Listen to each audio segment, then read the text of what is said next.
Keberadaan 5 Gorosei yang mendampingi Im Sama sangatlah misterius. Dalam alur cerita One Piece, Eiichiro Oda belum memberi informasi pasti terkait para tetua. Meski begitu, perlahan kebenaran terkait para Gorosei mulai terkuak. Dalam alur cerita Oda Sensei sudah menguak peran dan jabatan para tetua. Di sisi lain, Oda juga sudah memperlihatkan kekuatan salah satu Gorosei, yaitu Saint Garcia Saturn yang datang mendominasi di Pulau Egghead. Memegang kekuasaan yang tinggi di organisasi pemerintah dunia, para tetua Gorosei sudah pasti memiliki kekuatan menentang langit di alur cerita One Piece. Seperti yang penggemar ketahui, semesta One Piece merupakan sebuah dunia yang sangat luas dan juga unik. Selain manusia, Oda Sensei memperkenalkan berbagai ras non-manusia lainnya seperti manusia ikan dan juga Lunarian. Gorosei kemungkinan bukan manusia pada umumnya, di mana paling ekstrim bisa kita katakan jika mereka adalah makhluk luar angkasa. Hal ini pun didukung dengan arti dari Gorosei itu sendiri, yaitu 5 tetua bintang. Gorosei kemungkinan mirip seperti automata dalam cerita Sampul Enel di mana mereka berasal dari bulan. Seperti yang para penggemar ketahui, para tetua Gorosei merupakan orang kepercayaan Im Sama. Meski begitu, Gorosei kemungkinan bukan hanya bertindak sebagai pelayan dari Im Sama, melainkan juga sebagai senjata. Mengingat cerita tentang bulan dan luar angkasa bukan hal yang baru dalam dunia One Piece, artinya spekulasi jika Gorosei memang bukan manusia bisa jadi benar adanya. Selama lebih dari 800 chapter sejak debut mereka dalam cerita One Piece, Arc Egghead akhirnya memberikan petunjuk tentang mengapa mereka begitu berpengaruh dan sangat ditakuti. Mereka diketahui memiliki kekuatan yang sangat dahsyat dan mengerikan. Petunjuk pertama dari kekuatan Gorosei sendiri muncul dalam pertemuan Nefertari Cobra dengan 5 tetua tersebut di Kastil Pigia.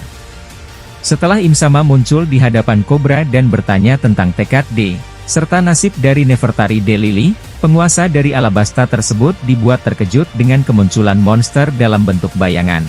Berbagai wujud bayangan monster tersebut mirip dengan transformasi dari buah iblis Zoan. Bersama dengan Im Sama, para Gorosei pun kemudian menyerang Cobra dan Sabo. Sayangnya Cobra akhirnya tewas setelah melindungi Sabo agar dia bisa kabur sambil membawa pesan rahasia. Hal ini pun membuka spekulasi di kalangan fans jika para Gorosei dan Im Sama memiliki kekuatan buah iblis.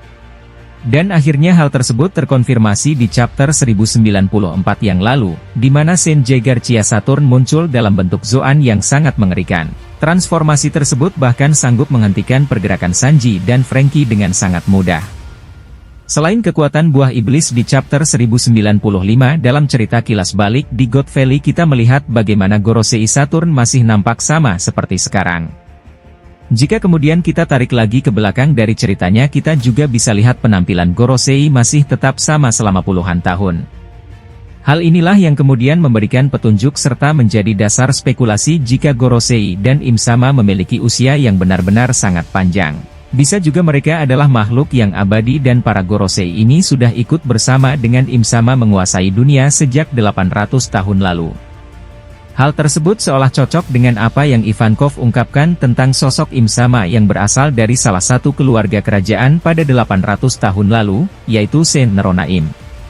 Meskipun poin dalam spekulasi ini sedikit berlebihan, namun mungkin cukup masuk akal melihat bukti yang ada. Dalam poin ini, para Gorosei kemungkinan bukan berasal dari bumi. Hal ini terlihat dari sikap dan pernyataan dari Gorosei Saturn sebelumnya yang menganggap manusia tidak lebih dari sekedar serangga yang tidak berharga dan bisa dihabisi kapanpun. Di anime One Piece, Gorosei adalah para pemimpin tertinggi dari pemerintahan dunia. Mereka memiliki otoritas tertinggi dalam pengambilan keputusan dan kebijakan yang mempengaruhi dunia, dan keputusan mereka dianggap sebagai hukum di seluruh dunia. Kemunculan Sun God Nika seakan menjadi neraka untuk mereka. Apakah para Gorosei takut dengan kekuatan dari Dewa Nika? Bahkan mereka seakan menghapus eksistensi dari Sun God Nika dan masih banyak misteri terkait hal itu. Sun God Nika belum sepenuhnya dijelaskan dalam cerita, tetapi ada kemungkinan bahwa dia adalah entitas atau kekuatan yang sangat kuat dan berpengaruh. Jika Gorosei mengetahui atau merasa terancam dari keberadaannya, mereka mungkin takut akan potensi kekuatannya untuk mengganggu keseimbangan kekuasaan yang mereka pegang. Ada spekulasi bahwa Sun God Nika terkait dengan sejarah gelap atau kejadian penting dalam sejarah dunia One Piece yang tidak diketahui secara luas. Jika Gorosei memiliki pengetahuan tentang asal-usul sejarahnya, mereka mungkin takut akan konsekuensi atau implikasi dari terungkapnya kebenaran tentang sejarah Sun God Nika. Meskipun tidak banyak yang diketahui tentang Sun God Nika, ada kemungkinan bahwa dia memiliki kemampuan yang tidak diketahui atau tidak dapat diprediksi. Gorosei mungkin takut akan potensi kekuatan atau tindakan yang mungkin dilakukan olehnya, terutama jika itu dapat mengancam kestabilan dunia yang mereka kendalikan. Jika Sun God Nika adalah entitas atau kekuatan yang dapat mengancam kedaulatan atau otoritas pemerintahan dunia, Gorosei mungkin merasa perlu untuk menjaga keberadaannya dalam rahasia atau bahkan mencoba untuk meniadakannya sepenuhnya. Ancaman terhadap struktur kekuasaan yang mereka pegang mungkin menjadi alasan utama bagi ketakutan mereka. Dalam video teori sebelumnya juga sempat kita bahas mengenai berbagai bangsa atau suku yang menantikan kembali sosok Nika. Sejauh ini suku raksasa memang tidak pernah diperlihatkan memiliki koneksi dengan sang dewa matahari tersebut, melainkan ras Buchaner yang dianggap sebagai keturunan dari suku raksasa itu sendiri. Baru kemudian di chapter 1106 akhirnya diketahui jika suku raksasa juga ternyata menantikan sosok sang dewa matahari sejak lama. Penggemar tentunya penasaran dan bertanya-tanya mengapa kemudian Nika begitu dipuja oleh ras Buchaner.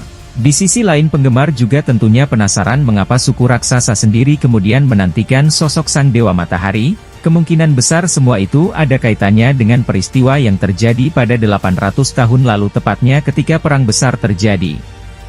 Pasca kemenangan aliansi 20 kerajaan terhadap kerajaan kuno, kemungkinan mereka mulai banyak menguasai berbagai hal yang ada di dunia termasuk para suku raksasa. Mereka merasa bisa mengendalikan semua orang yang ada di dunia One Piece. Karena itulah kemudian suku raksasa kemungkinan dimanfaatkan oleh IM atau aliansi 20 kerajaan sebagai budak mereka, namun sosok Nika kemudian muncul dan membebaskan para suku raksasa yang dijadikan budak oleh aliansi 20 kerajaan.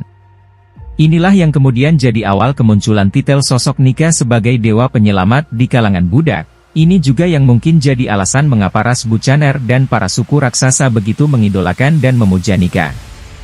Bagi mereka Nika adalah sosok dewa penolong yang sudah menyelamatkan nyawa mereka. Untuk saat ini kita masih belum mengetahui apakah Nika memang seorang dewa atau hanya merupakan kiasan semata dari orang-orang yang mengaguminya. Petunjuknya sendiri adalah bagaimana Saturn menyebut Nika dengan sebutan dewa. Ada kemungkinan jika pada dasarnya dia adalah sosok yang tidak biasa dengan kekuatan yang luar biasa. Namun karena upaya yang dia lakukan untuk membebaskan para budak kemudian Nika dianggap sebagai dewa oleh para suku atau klan yang dijadikan budak saat itu. Teka-teki mengenai Nika sepertinya masih akan tetap menjadi misteri untuk beberapa waktu ke depan. Meskipun begitu bagaimana hype yang Oda Sensei bangun dengan berbagai petunjuk yang ada seolah semakin memperkuat sosok Nika sebagai sosok penting di dunia One Piece. Di sisi lain Nika juga mungkin memang adalah leluhur bagi suku raksasa yang jadi jawaban bagi berbagai pertanyaan yang ada.